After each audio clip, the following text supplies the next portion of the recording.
Pinaiimbestigahan na ng NBI ang ginagawang headquarters nito sa Maynila. Nadiskubre kasi na isa sa mga kontraktor nito ang mga Diskaya. Ang detalye sa agenda report ni Andrea Salve. Contractors din daw sa ginagawang 2.4 billion peso NBI headquarters sa Maynila ang tinaguriang flood control king and queen na sina Curly at Sara Diskaya. Nang malaman ito, agad na pinasilip ni NBI Director Jaime Santiago ang proyekto. Iimbestigahan namin yung ibang bahay. Kami, yung bahay namin, may problema rin pala. So, I'm not saying na merong kalokohan nangyari. But then, iimbestigahan namin. Ano ba ito? Baka hindi magawa yung building namin. Baka kulang-kulang yung substandard yung bakal.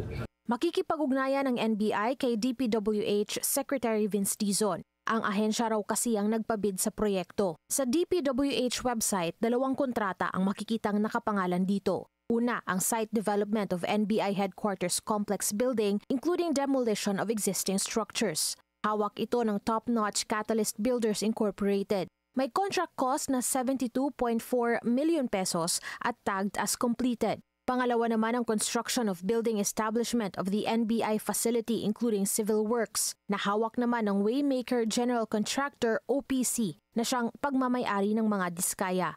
May contract cost itong 28.3 million pesos. Expired na ang kontrata pero tagged pa rin as ongoing ang proyekto. Binisita namin ito sa Maynila at gaya ng sabi ng director, Lock pa. Hanggang ngayon, lock pa. Pero nakapaglubog na ng mga yung pundasyon.